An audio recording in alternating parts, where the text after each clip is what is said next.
जय हिंद दोस्तों, logic classes के बीए प्लेटफॉर्म पर आप सभी का बहुत बहुत स्वागत है। दोस्तों, आधुनिक भारत के इतिहास के इस विषय पर आज हम बात करेंगे वारेन हेस्टिंग के विभिन्न प्रकार के सुधारों पर। जी हां दोस्तों, आधुनिक इतिहास की इस सीरीज को आज कंटिन्यू करते हुए अभी तक के जितने भी हमने सेशन लिए दोस्तों, अर्थात कि लेक्चर 9 लेक्चर इससे पहले हो चुके हैं, आज 10वां लेक्चर होने जा रहा है और पूरे क्रम अनुसार आपके सिलेबस के टॉपिक वाइज टॉपिक आपके क्रम अनुसार दोस्तों हमारे सभी सेशन हो रहे हैं, जिसमें आज हम चर्चा करेंगे वारेन हेस्टिंग पर। और वारेन हेस्टिंग ने आते ही प्रशासनिक व्यवस्था में अर्थात कि कंपनी के प्रशासन में क्या क्या सुधार किए थे उन पर पूरे विस्तार से चर्चा करेंगे, क्योंकि एग्जाम के दृष्टिकोण से आपका ये वाला जो टॉपिक है ना बहुत इंपॉर्टेंट है। और इस टॉपिक को दोस्तों थोड़ा सा रटना बहुत मुश्किल हो जाता है, याद रखना बहुत मुश्किल हो जाता है ना। तो लेकिन आज के सेशन में हम एक ऐसे स्टोरी बना करके पढ़ेंगे, स्टोरी वाइज पढ़ेंगे, जिससे कि पूरे डाउट हमारे क्लियर हो जाए और सारी जितनी डिफिकल्टीज होती है हमारे इस टॉपिकों को लेकर के वो धीरे धीरे कम होती चली जाए, जिससे कि देखिए खत्म होने का मैं नहीं बोलूंगा, लेकिन हाँ इस सीरीज को अगर शुरू से अगर आप फॉलो करते हो और एंड तक चलते हो ना, तो मैं पक्का वादा करता हूं कि आपको किसी भी टॉपिक में कोई डाउट नहीं रहेगा, क्योंकि एक दूसरे टॉपिक की एक दूसरे से लिंक बनी रहती है ना। तो जैसे इससे पहले अगर आपने जो दोस्तों द्वैध शासन व्यवस्था वाला टॉपिक देखा होगा, टॉपिक जो लेक्चर हुआ था वो अगर देखा होगा ना, तो आपको पूरा कंसेप्ट समझ आने वाला है कि वारेन हेस्टिंग का महत्व क्यों था, है ना। इतिहास में वारेन हेस्टिंग का महत्व क्यों था और वारेन हेस्टिंग ने आकर के किस प्रकार से द्वैध शासन व्यवस्था को समाप्त किया। क्लाइव के द्वारा जो द्वैध शासन व्यवस्था को लागू किया गया था उसे समाप्त करने का जो रीजन था, क्यों किया गया था, क्या कारण थे, और इसको समाप्त करने के बाद में ऐसी कौन सी व्यवस्थाएं थी जो उसने लागू की, किस प्रकार से कंपनी के शासन में जो है इन्होंने सुधार किया। कई सारी बातें थी जो आप जो है एक लिंक वाइज लिंक जुड़ी रहती है, जिनको आपको दोस्तों कंटिन्यू अगर आप सेशन करते हैं लेक्चर 1 से लेकर दूसरे बाद में क्रम अनुसार अगर लेक्चरों को देखते हैं तो आपको पूरा टॉपिकों का पूरा ज्ञान होता चला जाता है। चलिए शुरुआत करते हैं अपने सेशन की। शुरुआत करें उससे पहले जो नए स्टूडेंट हैं उनको दिखा दूं दोस्तों कि हमारे सभी सेशन जितने भी सेशन होते हैं यूट्यूब के ही प्लेलिस्ट में अवेलेबल है हमारे सभी सेशन। जैसे कि आप देख सकते हैं बीए फर्स्ट ईयर में सभी सब्जेक्ट कंप्लीट कर दिए गए हैं, सेकेंड ईयर में, थर्ड ईयर में। तो इस प्रकार से जितने भी सेशन हमारे होते हैं पूरे डिटेल फुल डिटेल के साथ में होते हैं, पूरे विस्तार पूर्वक होते हैं। और सभी सेशन दोस्तों आपको यही यूट्यूब के ओपन प्लेटफॉर्म पर यहीं पर यूट्यूब प्लेलिस्ट में ही आपके लिए अवेलेबल करा दिए गए हैं, वह मिल जाएंगे आसानी से, ठीक है ना। चलिए शुरुआत करते हैं। ये प्लेलिस्ट आप देख सकते हैं। इसके अलावा अगर आप प्लेलिस्ट में सर्च नहीं कर पा रहे, कोई प्रॉब्लम आ रही है आपको दोस्तों, तो आप टेलीग्राम ग्रुप को भी ज्वाइन कर सकते हैं। यहाँ पर आपको सभी प्लेलिस्ट की लिंक आपको एक साथ प्रोवाइड करवा दी जाती है, जिससे कि आप जब चाहे तब अपने सेशन अटेंड कर सकते हैं, जब आपको समय मिले तब कर सकते हैं। क्लियर है। चलिए शुरुआत करते हैं दोस्तों। अभी तक के हमारे सेशनों में फर्स्ट यूनिट पूरी तरह कंप्लीट हो चुकी है और आज के सेशन से हमारी सेकंड यूनिट स्टार्ट होने जा रही है। सेकंड यूनिट में बीए सेकंड ईयर के सिलेबस के अकॉर्डिंग अगर हम बात करें तो उसके अकॉर्डिंग वारेन हेस्टिंग से हमारी ये सेकंड यूनिट स्टार्ट होगी, जिसमें देखिए 6 टॉपिक आपको यहाँ पढ़ना होगा। वारेन हेस्टिंग के सुधार और लॉर्ड कॉर्नवालिस के सुधार। इसके बाद में आप देखेंगे लॉर्ड वेलेजली और वेलेजली की सहायक संधि क्या होती थी, सहायक संधि सबके बारे में पूरे विस्तार जानेंगे। इसके बाद रणजीत सिंह को पढ़ेंगे और उनकी उपलब्धियों को जानेंगे। लॉर्ड हेस्टिंग और ब्रिटिश की सर्वोच्चता, ठीक है ना। डलहौजी का व्यक्तिगत सिद्धांत, प्रशासन सुधार, है ना। इसके अलावा विलियम बेंटिक और उसके सुधार। तो इस प्रकार से जितने भी गवर्नर रहे हैं, है ना, गवर्नरों के बारे में आपको इस सेकंड यूनिट में अच्छे से समझने को मिलेगा, पढ़ने को मिलेगा, जिससे आपको पूरी ब्रिटिश कंपनी का जो प्रशासन था ना बहुत बेहतरीन तरीके से समझ आने वाला है। इसलिए दोस्तों अगर आप इस पूरे सब्जेक्ट को बेहतरीन तरीके से समझना चाहते हैं ना, तो इस सेकेंड यूनिट का एक भी टॉपिक मिस मत करना, है ना। पूरे टॉपिकों को अटेंड करना बहुत जरूरी है, उनको समझना बहुत जरूरी है, ताकि आपको आगे चल के कुछ रटना ना पड़े। दोस्तों आज के सेशन में ध्यान दीजिएगा, ये सब बिंदुओं पर हम जो है डिस्कस करने वाले हैं, है ना। जो वारेन हेस्टिंग के द्वारा जो सुधार किए गए थे उनमें से कौन कौन सुधार को हमें चर्चा करनी है। तो दोस्तों देखिए एग्जाम में तो आपसे डायरेक्टली पूछा जाता है कि वारेन हेस्टिंग के द्वारा, है ना, वारेन हेस्टिंग के द्वारा किए गए सुधारों पर प्रकाश डालिए या संक्षेप में लिखिए या पूरे विस्तार पूर्वक लिखिए, किसी भी फॉर्म में आपसे पूछा जा सकता है। तो ये 7 तरीके, ये या कहें कि 7 टाइप के जो उनके सुधार थे, इन 7 पर हम एक एक करके चर्चा करेंगे, विद बेहतर कंटेंट के साथ में बात करेंगे। और इसका जो क्लास नोट्स है डिस्क्रिप्शन में मैं डाल ही चुका हूं, है ना, जहां से आप आसानी से उसको डाउनलोड करके आगे भविष्य में रिवीजन के लिए आप उसको रख सकते हैं, ताकि एग्जाम के टाइम पे रिवीजन लगा सके। चलिए शुरू करते हैं अपना आज का सेशन, शुरू करते हैं। सबसे पहले बात करेंगे हम वारेन हेस्टिंग के प्रशासनिक सुधारों की। अच्छा, क्लास को स्टार्ट करें उससे पहले ये तो समझ लें कि ये वारेन हेस्टिंग जो है, इन्होंने सबसे पहले आते ही सुधारों वाली चर्चा क्यों की? क्यों इससे पहले के जो गवर्नर आ रहे थे, जैसे कि क्लाइव आया, तो ये सब सुधार की ओर ध्यान क्यों नहीं दे रहे थे?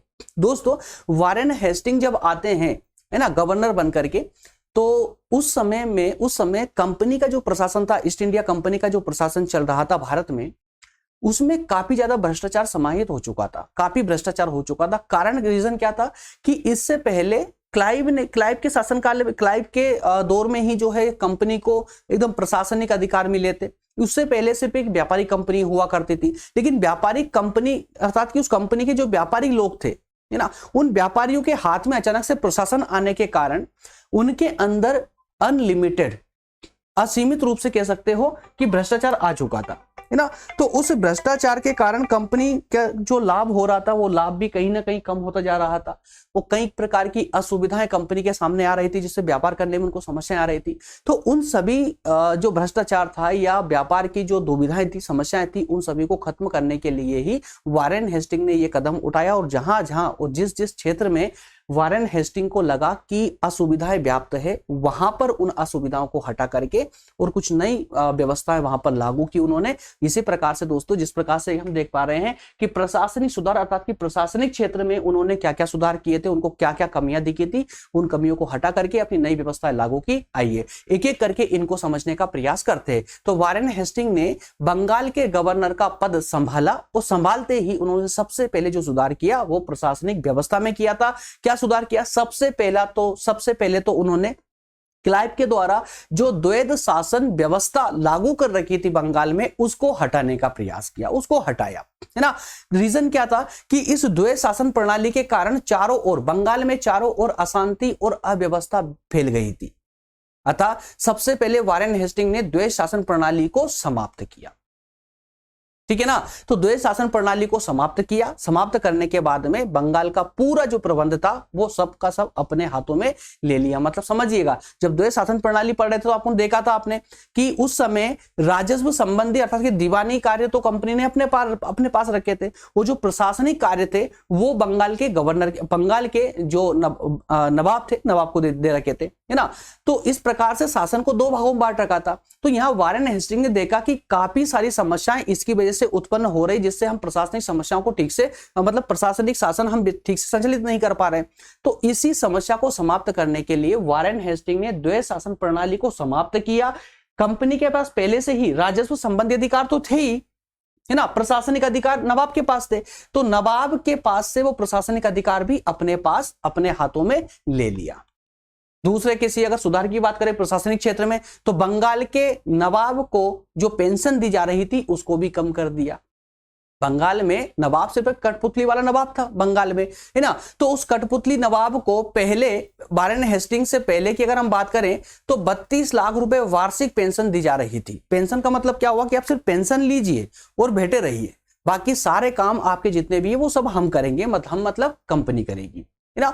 तो वारेन हेस्टिंग ने ये 32 लाख रुपए जो पेंशन दी जा रही थी बंगाल के नवाब को, उसको कम करके वो 16 लाख रुपए कर दिया, मतलब आधी कर दी। क्लियर है? चलिए आगे बात करते हैं कि दो जो उप नवाबों की नियुक्ति। दोस्तों यहां पर आपने देखिए, अगर आपने क्रम अनुसार क्लासेस ली होगी ना, तो अब यहां पर आपको कोई समस्या नहीं आएगी। दो उप नवाबों की नियुक्ति देखिए। सिराजुद्दौला जब प्लासी का युद्ध लड़ा गया था 1757 में, उस समय सिराजुद्दौला थे। सिराजुद्दौला को जैसे तैसे धोखाधड़ी करके या कहें कि जो भी षड्यंत्र रचे, षड्यंत्र के बाद में उन्होंने बंगाल को अपने कब्जे में लिया। और जैसे ही बंगाल उनके कब्जे में आया, कंपनी के कब्जे में, वैसे ही मीर जाफर को, जो कि सिराजुद्दौला का सेनापति हुआ करता था, तो मीर जाफर को वहां का नवाब बना दिया जाता है। मीर जाफर को हटा करके मीर कासिम को बना दिया जाता है, फिर मीर कासिम को हटाकर फिर से मीर जाफर को नवाब बना दिया जाता है। लेकिन जब बक्सर का युद्ध होता है तो ये सब चंगुल से बाहर आकर के अंग्रेजों ने अर्थात कंपनी ने ऐसा नवाब देखा जो नाबालिग था, जिसको शासन की कोई समझ नहीं थी, उसे नवाब बनाया, नाबालिग बच्चों को नवाब बनाया। और उसके संरक्षण के लिए दो उप नवाब अलग से नियुक्त कर रखे थे कंपनी ने। तो वारेन हेस्टिंग आते हैं और उन्होंने उस समय जो उप नवाब थे दो, उनको हटाया। हटा करके 2 नए उपनवाब वहां पर नियुक्त किए वारेन हेस्टिंग ने। 2 नए उपनवाब नियुक्त करने का रीजन क्या था कि जो एक्चुअल नवाब था बंगाल का वो अल्पवयस्क था, मतलब निर्णय लेने की क्षमता, निर्णय लेने के लायक नहीं था, छोटा था, बच्चा था। क्लियर है? तो इस प्रकार से उन्होंने 2 नए उपनवाबों की भी नियुक्ति की थी, क्योंकि जो उपनवाब पहले के थे 2, उन्होंने कुछ षड्यंत्र करते हुए पाया गया, यूं कहीं जो है रिश्वत वगैरह, इस कारण से उनको हटाया। अच्छा, अगला सुधार क्या किया प्रशासनिक क्षेत्र में? तो अगला सुधार था वारेन हेस्टिंग का राजकोष का स्थानांतरण, राजकोष का स्थानांतरण। तो उस समय में अर्थात कि वारेन हेस्टिंग से पहले जो राजकोष हुआ करता था वो मुर्शिदाबाद में हुआ करता था। इन्होंने मुर्शिदाबाद से कलकत्ता इसको लेकर आए। रीजन क्या था? क्योंकि कलकत्ता उस समय की एक राजधानी टाइप का था, पूरा अंग्रेजों का, ब्रिटिश कंपनी का, है ना। तो कलकत्ता का महत्व बढ़े, इसके कारण से मुर्शिदाबाद से राजकोष को कलकत्ता लाया गया। इसके अलावा सबसे प्रमुख कंपनी के हित में जो सुधार था वो था उपहार लेने पर प्रतिबंध। वारेन हेस्टिंग इस बात से भली भांति परिचित था कि कंपनी के अधिकारी व्यापारियों से जो है घूस लिया करते हैं भेंट के रूप में, उपहार के रूप में। तो वारेन हेस्टिंग ने आते ही कंपनी के कर्मचारियों पर यह प्रतिबंध लगा दिया कि अब कोई भी किसी प्रकार का उपहार नहीं लेगा, भेंट नहीं लेगा। और इसके लिए उसने कर्मचारियों की तनख्वाह जो है ना वो बढ़ा दी। क्लियर है? तो इस प्रकार से ये 5 विशेष हमने सुधार देके वारेन हेस्टिंग के प्रशासनिक क्षेत्र में। अब बात करते हैं राजस्व के क्षेत्र में इन्होंने क्या सुधार किया। तो रिवेन्यू रिफॉर्म्स में क्या क्या सुधार लेकर आए उस पर बात करते हैं दोस्तों। तो इसमें भी उन्होंने भू राजस्व की व्यवस्था में सुधार लाने के लिए भी इन्होंने अपना कोई विशेष कदम उठाए। सबसे पहला कदम था राजस्व परिषद का गठन करना, राजस्व परिषद का गठन करना। इससे पहले जो राजस्व अर्थात कि जो कर वसूला जाता था, वो कर वसूल करने के लिए कोई भी अधिकारी को नियुक्त कर दिया जाता था, उनके द्वारा कर आता था को, तो कुछ कर आकर कंपनी में जमा होता था, बाकी कर वही भ्रष्टाचार में खत्म हो जाया करता था। लेकिन वारेन हेस्टिंग ने यह देखा कि भ्रष्टाचार के कारण जो कर वसूला जाता है वो कर तो अधिक मात्रा में वसूला जाता है, लेकिन कंपनी के कोष में जमा आते आते आधा ही कोष जमा हो पाता है। तो इस समस्या को समाप्त करने के लिए उन्होंने एक राजस्व परिषद बनाई, है ना, राजस्व परिषद बनाई। तो कलकत्ता में ही उन्होंने एक राजस्व परिषद का गठन किया। राजस्व का संपूर्ण उत्तरदायित्व इस परिषद को दे दिया, इस परिषद को दे दिया कि भैया अब जो भी कर वगैरह जो भी आएगा, जो व्यवस्था है राजस्व संबंधी, ये सब अब आप संभालोगे। मुझे कोई हिसाब चाहिए होगा तो मैं आपके पास आऊंगा। अब आप देखिए कि ये काम किस प्रकार से बेहतर तरीके से चल सकता है। अच्छा, तो राजस्व परिषद को भी इन्होंने सलाह दी कि भैया एक काम कीजिए, कर वसूल करने के लिए ना जो अधिकारी पहले के हैं उनको हटाइए, क्योंकि ये अधिकारी बहुत ज्यादा भ्रष्टाचार फैला रहे। अब एक काम करते, कुछ कलेक्टरों की नियुक्ति करते हैं, कलेक्टरों की नियुक्ति करते हैं। और आज भी हमारी वर्तमान में हमारी व्यवस्था कैसे चल रही है, इसी प्रकार से चल रही है। जो कलेक्टर होते हैं वो कौन होते हैं? राजस्व अधिकारी होते हैं, है ना। तो कर वसूल करने के लिए कलेक्टरों की नियुक्ति की गई। तो करों को एकत्रित करने का कार्य जो है कंपनी ने अब स्वयं अपने हाथों में ले लिया था। जो अमीर थे, किसके? नवाब के जो अमीर थे। अमीर मतलब क्या हुआ दोस्तों? नवाब के, बंगाल के नवाब के जो मंत्री लोग हुआ करते थे ना, जो वैसे सभा में बैठते ना मंत्री दोनों तरफ, वही तो अमीर थे, है ना, उनको अमीर बोला जाता था। तो उन अमीरों के हाथ में था कर वसूल करना। उन अमीरों को हटाया और कंपनी ने कर वसूल करने का अधिकार पूरे अपने हाथों में लिया। और किसको दे दिया? ये कलेक्टरों को दे दिया। कलेक्टर अब जो है पर पूरा नियंत्रण रखेंगे और जो ये कलेक्टर इस राजस्व परिषद के अंडर काम करेंगे। क्लियर है? आगे बात करते हैं कर वसूली 1 वर्ष के लिए। इसका मतलब क्या हुआ कि इससे पहले जो है वारेन हेस्टिंग आते हैं 1772 में, उन्होंने एक नीति लागू की कि अब जो कर लिया जाएगा आप लोगों से वो 5 साल में एक बार लिया जाएगा। कितने साल में? 5 साल में एक बार लिया जाएगा, है ना। कि देखिए 1772 में लगान एकत्रित करने का कार्य हाथों में लेने के उपरांत कंपनी ने आरंभ में 5 वर्षों तक सर्वाधिक बोली बोलने वाले को भूमि दे दी थी। ठीक है ना, समझ पा रहे हैं आप लोग। इन्होंने एक ऐसी व्यवस्था बनाई थी जिसने बंगाल के किसानों की कमर तोड़ दी, बंगाल प्रांत के किसानों की कमर तोड़ दी। मतलब कि उनको बिल्कुल उनको एक तरह से चूस लिया गया था, उनका बेहतरीन तरीके से शोषण किया था। कैसे? इन्होंने एक पहले कुछ ऐसी व्यवस्था बनाई कि उस जो भूमि हुआ करती थी किसानों की, उस भूमि की बोली लगती थी। वो जो सबसे ज्यादा बोली बोलता था उसे वो भूमि 5 साल के लिए दे दी जाती थी। अब 5 साल तक वो व्यक्ति जिसने बोली लगाई है वो किसानों से चाहे जितना कर वसूले उस पर कोई नियंत्रण नहीं था। लेकिन कंपनी का फिक्स था कि उसे उससे कितना पैसा मिलने वाला, क्योंकि बोली के माध्यम से जो सबसे ज्यादा पैसा देगा कंपनी को, कंपनी तो बोली का पैसा लेकर के फ्री हो गई। अब उसके बाद में वो चाहे जितना भी कर वसूले, उनसे कोई प्रॉब्लम नहीं, ठीक है ना। तो इस व्यवस्था ने किसानों के अंदर बहुत ही ज्यादा अव्यवस्था फैला दी थी इस कारण से। और ये अव्यवस्था जो है ना, इस वारेन हेस्टिंग को 5 साल में ही समझ आ गई। इसी कारण से उसने 1777 में ये 5 साल वाली व्यवस्था को समाप्त करके और 1 वर्ष की व्यवस्था लागू कर दी। 1 वर्ष की व्यवस्था लागू कर दी, मतलब कि अब प्रति वर्ष जमीन की बोली लगेगी, ठेके पर दी जाएगी। क्लियर है। अब आप सोच के देखिए, वर्तमान में आपसे ना कोई कर नहीं वसूला जाता है, किसानों से कोई कर नहीं वसूला जाता है, ली जाती है लेकिन एक नाम मात्र की, जितना तो ना उस किसान का बच्चा दिन भर में खर्च कर देता, मात्र इतना साल भर में लिया जाता है। तो उस समय सोचिएगा आप कि आपकी जो जमीनें थी, जमीन की बोली लगती थी, प्रति वर्ष बोली लगती थी।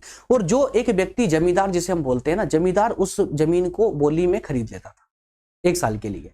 अब वो 1 साल किसानों का भयानक शोषण करता था, देखता था कि किससे कितना अधिक से अधिक वसूला जा सके। और इतना कर वसूलते थे वो जमींदार कि किसान के पास खाने के लिए भी अनाज नहीं बचता था, बड़ा परेशान करता था, है ना। चलिए आगे बात करते हैं दोस्तों। इसमें आगे बात करते हैं कि 2 प्रकार की व्यवस्थाओं पे, सुधारों पर हम चर्चा कर चुके हैं। अब हम चर्चा करेंगे कि इन्होंने व्यापारिक क्षेत्र में क्या सुधार किए हैं, ठीक है ना। प्रशासनिक क्षेत्र पर हम चर्चा कर चुके हैं। इसके बाद में हम जो है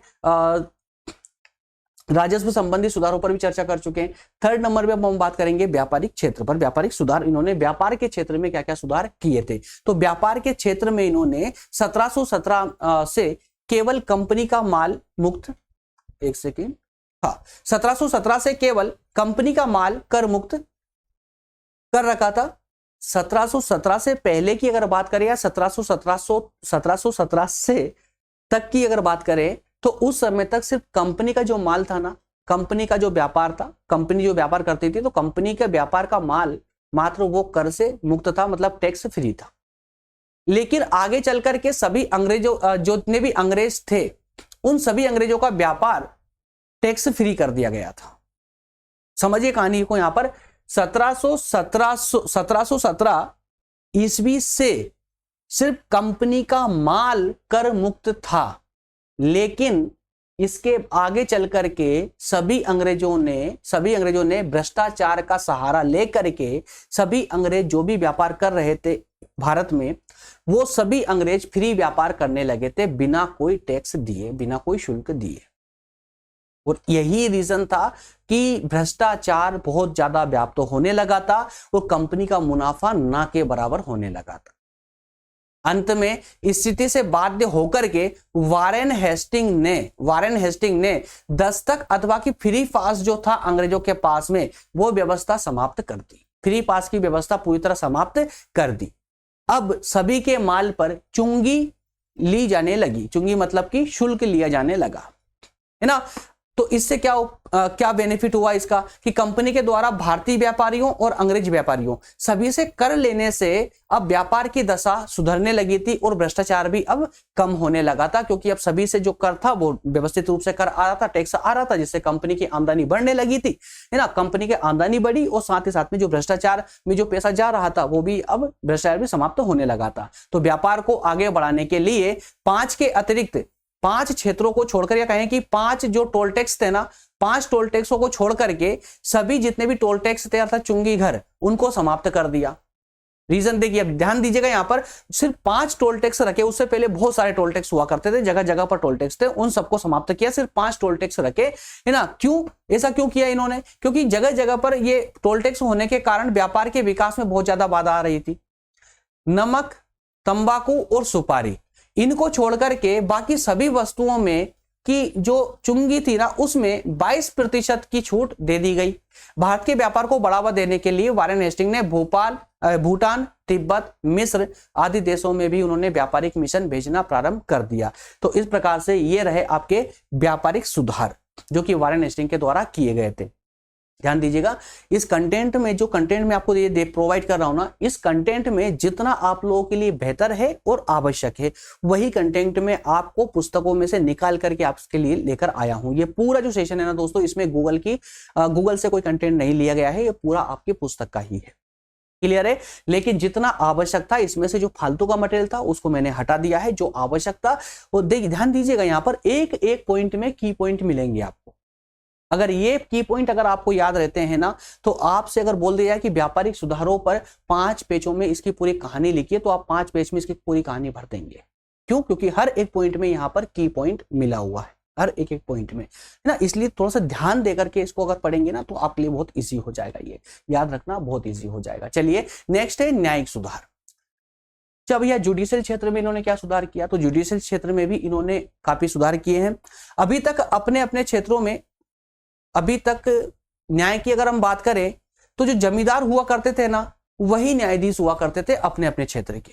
लेकिन वारेन हेस्टिंग ने इनको हटाया कि भैया आपने बहुत कर लिया, अब एक काम कीजिए कि जो अधिकार, ये जो अधिकार है न्यायिक अधिकार, अब ये कंपनी अपने हाथों में लेती है। अब आप केवल सिर्फ साधारण मुकदमे ही सुन सकते हो, साधारण मुकदमे, छोटे मोटे मुकदमे, है ना, मुर्गी चोरी के जैसे छोटे मोटी लड़ाई दंगे के। लेकिन अब जो बड़े मुकदमे होंगे, है ना, बड़े मुकदमे होंगे, वो कंपनी अपने पास लेती है। और पास लेकर के इन्होंने क्या किया कि प्रत्येक जिले में, हर जिले में 2 न्यायालय खोले, एक फौजदारी और एक दीवानी न्यायालय। फौजदारी जिसमें लड़ाई झगड़े वाले मामले जाएंगे, दीवानी न्यायालय जिसमें राजस्व संबंधी, संपत्ति संबंधी मामले जो है ये दीवानी न्यायालय में जाएंगे। क्लियर है? इस प्रकार के प्रत्येक जिले में 2-2 न्यायालय की स्थापना इन्होंने की। दीवानी न्यायालय का न्यायाधीश अंग्रेज कलेक्टर हुआ करता था। दीवानी न्यायालय में अंग्रेज मतलब कि दीवानी न्यायालय का जो न्यायाधीश था ना, वो अंग्रेज कलेक्टर को बनाया, अंग्रेज कलेक्टर को, ठीक है ना। लेकिन जो फौजदारी न्यायालय था, उसमें भारतीयों के पास ही वो अधिकार रहने दिया, अर्थात कि इस न्यायालय का, फौजदारी न्यायालय का जो न्यायाधीश होगा वो भारतीय भी हो सकता है, कोई प्रॉब्लम नहीं है, ठीक है ना। दीवानी न्यायालय के मुकदमों की अपील सुनने के लिए, अब भैया देखिए समझिएगा, ग्राउंड लेवल पर तो जमींदार न्याय कर रहे हैं, जमींदारों से आप संतुष्ट नहीं है, तो फिर आप जिला न्यायालय में आ जाइए, जहां पर कि दोनों प्रकार के न्यायालय, फौजदारी भी और दीवानी न्यायालय भी है। इसके बाद में अगर आप जिला न्यायालय से भी संतुष्ट नहीं हैं, तो आपके लिए एक सदर न्यायालय की स्थापना भी की गई है। सदर न्यायालय की स्थापना भी की गई है, मतलब कि एक तरह से हाई कोर्ट की स्थापना की गई है। ये हाई कोर्ट कहां था भैया? तो ये हाई कोर्ट था आपका कलकत्ता में। कहां स्थापित किया गया? कलकत्ता में। क्या नाम दिया गया? सदर दीवानी न्यायालय और सदर निजामत। ध्यान दिएगा, दीवानी न्यायालय, सदर दीवानी न्यायालय, ठीक है ना, और एक सदर निजामत, मतलब कि फौजदारी न्यायालय। क्लियर है? इस प्रकार के 2 न्यायालयों की स्थापना की गई, जो किसकी अपील सुनेंगे? किसकी अपील सुनेंगे? जिला न्यायालय की। जिला में कौन कौन से न्यायालय थे? फौजदारी और दीवानी न्यायालय। एंड आई होप क्लियर हो गया यहां तक का पूरा, है ना। तो न्यायालयों के लिए अब देखिए, न्यायालय के लिए भी उन्होंने कुछ सुधार संबंधी व्यवस्थाएं की। जो न्यायालय थे उनका रिकॉर्ड रखना अनिवार्य कर दिया कि भैया आप जो है आपके यहाँ जो कार्यवाही होती है उसका आपका रिकॉर्ड रखेंगे आप लोग। सभी प्रकार के मुकदमों का निर्णय एक विशेष अवधि के लिए करना होगा, मतलब कि जो मुकदमे आपके पास आ रहे हैं एक विशेष अवधि में उनको खत्म करना होगा। ऐसा नहीं है कि वो 10-10, 20-20 साल तक चलते रहे, लंबे खिंचते रहे, ऐसा नहीं होगा। जैसा कि आज वर्तमान में भारतीय न्याय व्यवस्था में है ना, कि जो मुकदमा होता है 5-10 साल से बिना तो खत्म होता ही नहीं है। तो ऐसा नहीं था, कॉर्नवालिस ने इनको विशेष आदेश दे रखा था न्यायालयों को कि ये जो आपके पास जो मुकदमे आते हैं, मुकदमों की सुनवाई और समाप्ति एक विशेष अवधि के अंदर हो जाना चाहिए, ठीक है ना। और कई भारी जो जुर्माने थे, बड़े बड़े जो जुर्माने थे, उन जुर्मानों की व्यवस्था को भी इन्होंने अब समाप्त कर दिया था। क्लियर है? चलिए आगे बात करते हैं शिक्षा संबंधी सुधार की। शिक्षा संबंधी सुधार की जिसकी बहुत ज्यादा आवश्यकता थी भारत को, और ऐसा भी शिक्षा संबंधी सुधार भी हालांकि किया है, लेकिन एक नाम मात्र का, ठीक है, फिर भी बात करते हैं। देखिए, मद्रास बंबई में पाठशालाएं खुलवाना। मद्रास और बंबई में इन्होंने शिक्षा के लिए पाठशालाएं खुलवाई। लॉर्ड हेस्टिंग ने मद्रास तथा बंबई में अनेक पाठशालाओं का निर्माण कराया। इन पाठशालाओं का खर्च जो है सरकारी खजाने से अब दिए जाने लगा था, ठीक है ना, सरकारी खजाने से अब इनका खर्च दिया जाने लगा था इन पाठशालाओं का। इसके अलावा अंग्रेजी स्कूल और कॉलेज की स्थापना। अंग्रेजी स्कूल और कॉलेज की स्थापना, तो कलकत्ता में अंग्रेजी प्रचार के उद्देश्य से एक कॉलेज है ना, और कई अंग्रेजी स्कूलों की स्थापना भी की गई थी। अंग्रेज तो चाहते थे ना कि अंग्रेजी शिक्षा यहाँ पर भारत में जो है प्रसारित हो जाए, प्रचार हो अंग्रेजी शिक्षा का, जिससे क्योंकि इनका तो स्पष्ट कहना था कि हम अगर अंग्रेजी शिक्षा भारत में स्थापित कर पाते हैं और सभी भारतीयों को अंग्रेजी ज्ञान दे पाते हैं, तो ये दिखने में तो भारतीय जैसे होंगे, लेकिन अंदर से पूरी तरह अंग्रेज बन चुके होंगे। और ये बने हुए अंग्रेज जो शिक्षित लोग होंगे, ये शिक्षित भारतीय कभी भी ब्रिटिश सत्ता का विरोध नहीं करेंगे। तो ये बड़ा रीजन था भारत में शिक्षा का प्रचार प्रसार करने का। इन्होंने दोस्तों जो शिक्षा को सपोर्ट किया था ना, वो अंग्रेजी शिक्षा को ही सपोर्ट किया था भारत के अंदर। क्लियर है। और हालांकि अंग्रेज तो चले गए, लेकिन आज भी अंग्रेजी शिक्षा आज भी भारत में ऐसी की ऐसी व्याप्त है ना। चलिए आगे बात करते हैं। प्रेस को स्वतंत्रता प्रदान करना, तो वारेन हेस्टिंग की अगर हम बात करें, वारेन हेस्टिंग की बात करें तो ये प्रेस की स्वतंत्रता के समर्थक थे। प्रेस की स्वतंत्रता के समर्थक थे। उनकी राय थी कि जनता की राय जानने का सबसे अच्छा जो माध्यम है वो समाचार पत्र ही है।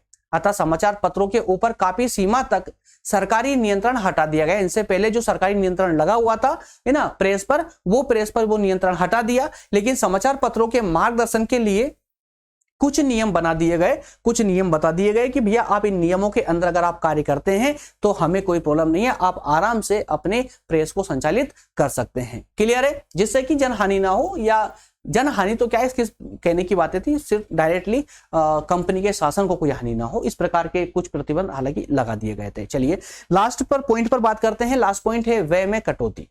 देखिए अब ये कंपनी के सिर्फ और सिर्फ कंपनी के लिए, कंपनी के सुधार, कंपनी के द्वारा जो जरूरत से ज्यादा जो खर्च किया जा रहा था उस खर्च को बचाने पर फोकस किया वारेन हेस्टिंग ने।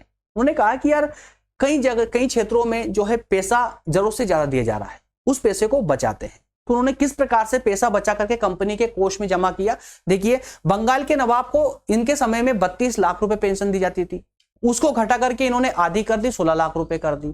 इसके अलावा मुगल सम्राट शाह आलम को 26 लाख रुपए पेंशन दी जाती थी।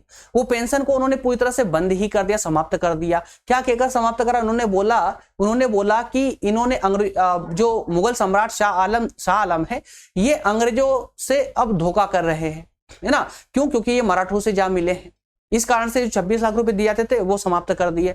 इसके अलावा रुहेलों और अवध के नवाब के बीच में संघर्ष चल रहा था, उस संघर्ष में वारेन हेस्टिंग ने बंगाल के नवाब का साथ दिया, इस कारण से इनको 40 लाख रुपए मिल जाते हैं।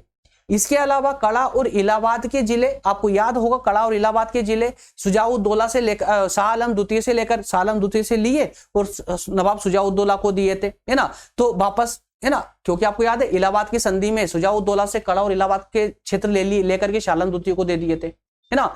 लेकिन जब शुजाउद्दौला ने बोला कि मुझे वापस से वो क्षेत्र चाहिए, तो उन्होंने कड़ा और इलाहाबाद को वापस शाह आलम द्वितीय से लेकर शुजाउद्दौला को देने के लिए 50 लाख रुपए इसके बदले में प्राप्त किए थे कंपनी ने, ठीक है ना। तो इस प्रकार से इन्होंने कंपनी के कोष में भी वृद्धि की, पैसे को बचाकर खर्च में कटौती करके। इस प्रकार वारेन हेस्टिंग ने विभिन्न प्रशासनिक, राजस्व संबंधी, व्यापारिक तथा न्याय संबंधी सुधार करके कंपनी के स्थिति में या कंपनी की व्यवस्था में बेहतर तरीके से परफॉर्म करने का प्रयास किया, सुधार करने का प्रयास किया था।